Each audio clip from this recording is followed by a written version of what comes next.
Une star, une cible. Ce mercredi 4 juin 2025, Aya Nakamura n'est pas sur scène, ni sur un plateau télé, mais au centre d'un procès historique. 13 personnes, proches du groupuscule d'extrême droite, les Natifs, comparaissent devant le tribunal correctionnel de Paris pour des injures racistes. Leur cible, l'artiste francophone la plus écoutée au monde. Leur haine, aussi bruyante qu'archaïque. Leur procès, une étape cruciale dans la lutte contre la banalisation de la parole raciste.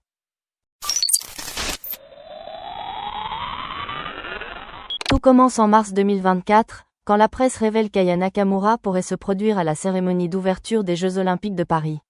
Un symbole fort, une artiste femme, noire, issue des quartiers populaires, née au Mali, choisie pour incarner la France.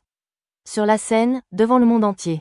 Une claque pour les nostalgiques de la France figée en noir et blanc. Le 13 mars 2024, le groupuscule Les Natifs frappe. Une banderole raciste est déployée sur l'île Saint-Louis. Y a pas moyen Aya, ici c'est Paris, pas le marché de Bamako. Du racisme pur, brut, assumé. Relayé ensuite par le site d'extrême droite Livre Noir devenu Frontières, et vu par des centaines de milliers de personnes.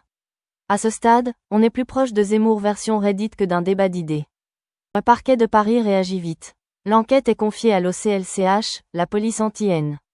Les signalements de SOS Racisme et de la LICRA sont pris au sérieux. Le 20 mars, Aya Nakamura porte plainte.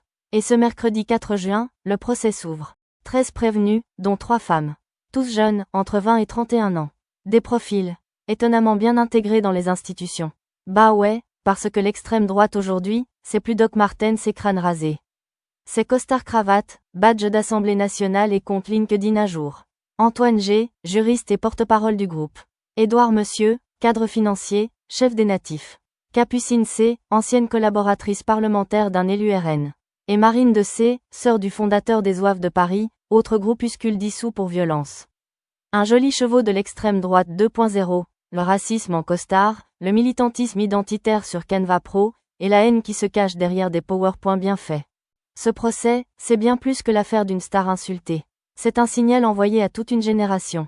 Celle qui subit encore aujourd'hui le racisme sur les réseaux, dans les médias, ou même dans les institutions. Celle qu'on accuse de ne pas représenter la France, alors qu'elle est la France. Aya n'était pas au tribunal ce 4 juin.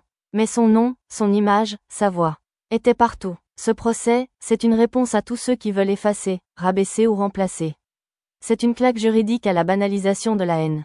Et c'est aussi une occasion de rappeler que la France du futur, c'est celle qui chante, danse, et refuse qu'on insulte ses artistes. Ici c'est Paris, et Aya aussi. Si tu veux suivre toutes les actus rap, culture, et justice en mode sérieux et vrai. Abonne-toi à Shérif du Rap, clique sur la cloche, et partage cette vidéo. Et dis-nous en commentaire, tu penses que ce procès va changer quelque chose ?